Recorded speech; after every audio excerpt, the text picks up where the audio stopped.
അപ്പോൾ ഇന്ന് നമ്മുടെ സ്കൂളിൽ 2026-27 വർഷത്തിലേക്കുള്ള പ്രഭാത ഭക്ഷണത്തിൻ്റെ ഉദ്ഘാടന ചടങ്ങായിരുന്നു. അതായത് പോഷക സമൃദ്ധമായ ആഹാരം കുട്ടികളിലേക്ക് എത്തിക്കുക എന്ന ലക്ഷ്യത്തോടുകൂടിയാണ് ഈ പദ്ധതിക്ക് തുടക്കമിട്ടത്. കോട്ടക്കൽ ആര്യ വൈദ്യശാല ഡോക്ടർ ബിൽസി ആണ് ഇത് ഉദ്ഘാടനം ചെയ്തത്. ഇഡ്ഡലിയും സാമ്പാറും ചമ്മന്തിയും ഒക്കെയായിരുന്നു.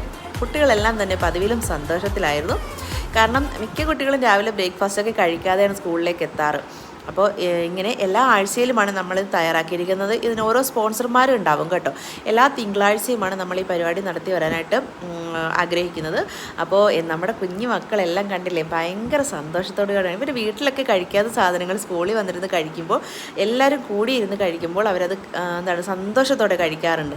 വീട്ടിലും അതാണല്ലോ സന്തോഷം, വീട്ടുകാർക്കും അതൊക്കെയാണ് സന്തോഷം. അപ്പം നമ്മളെല്ലാവരും ഇതിനോടൊപ്പം നമ്മളോട് സഹകരിച്ച എല്ലാവർക്കും ഒരുപാട് നന്ദിയുണ്ട് കേട്ടോ. അപ്പം അങ്ങനെ നമ്മുടെ ഇന്നത്തെ പരിപാടി ഇവിടെ കഴിഞ്ഞിരിക്കുകയാണ്. ഇനി അടുത്ത ആഴ്ചയായിരിക്കും പ്രഭാത ഭക്ഷണ പരിപാടി കേട്ടോ.